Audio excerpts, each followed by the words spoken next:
Bonjour à tous, j'ai avec moi aujourd'hui le Kodak Mini, qui est donc le petit dernier de chez Kodak, qui est un caméscope de poche, un caméscope vidéo de poche, qui est tout petit, tout léger, qui a pas mal d'avantages et qui a aussi quelques inconvénients, notamment le premier, c'est qu'il ne filme pas en HD. Par rapport à la ZI-8 et au PlaySport qui eux ont les options 720p et 1080p. Celui-là filme en VGA. C'est un petit peu dommage, sachant qu'aujourd'hui les téléphones mobiles arrivent à filmer en VGA de façon correcte, même si cette caméra-là a un excellent capteur qui arrive à capter assez bien la lumière dans les lieux sombres et à avoir une image pas dégueulasse du tout. Donc elle est étanche jusqu'à 3 mètres. Alors, elle coûte 59 euros. 59 euros, c'est vrai que pour une caméra qui fait pas de l'HD, c'est assez dommage. Je pense que le public premier, c'est soit les gens qui vont à la plage et qui veulent filmer, vu qu'elle est étanche, ça peut être pas mal. Je pense que le sable ne rentre pas dedans. Et du coup, comme vous allez à la plage, vous amenez pas forcément votre téléphone portable, donc c'est vrai qu'après pour 59 euros, vous pouvez prendre le risque de l'amener un peu où vous voulez et de la maltraiter entre guillemets, c'est-à-dire de la transporter comme ça. Je pense pas que ça se raye ou quoi, hein. C'est vraiment un plastique très très dur, très très solide. Donc là, vous avez un cache étanche où dessus vous avez toute la connectique, la batterie, la carte micro SD, sachant que vous devriez en acheter une car elle n'est pas fournie.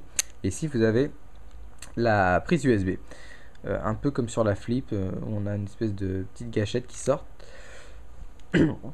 Alors, à propos de cette prise USB d'ailleurs, sur le carton, on a une belle image de la prise de la ZI-8. Et on a ça au final. Donc, ça c'est assez contraignant parce que là c'est vrai que si vous le pluguez dans votre ordinateur portable, vous bouffez tous les ports qu'il y a sur le côté, que ce soit les ports USB et les autres.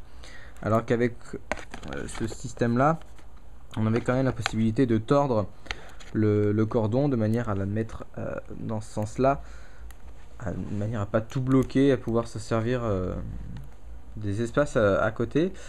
C'est un petit inconvénient, mais je pense que pour le gain de place que ça fait, c'est plutôt intéressant.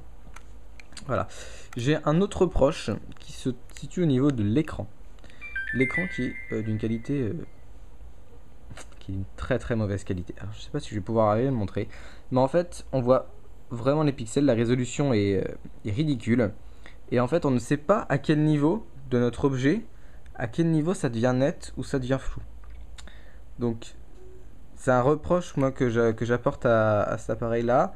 Je pense qu'ils auraient quand même pu mettre un écran de meilleure qualité. Mais bon, après ce n'est qu'un détail et je pense que c'est quand même un objet qui on regarde pas forcément où on vise lorsqu'on filme. On est si on filme sous l'eau ou quoi, faut qu'on ait juste un mini aperçu. Donc après, le capteur est suffisamment bon, même si c'est pas de la HD. On a quand même un petit produit sympa pour 59 euros, même si c'est possible d'avoir quelque chose de mieux pour un petit peu plus cher, pour quelques euros de plus. Voilà, donc c'est la Kodak Mini.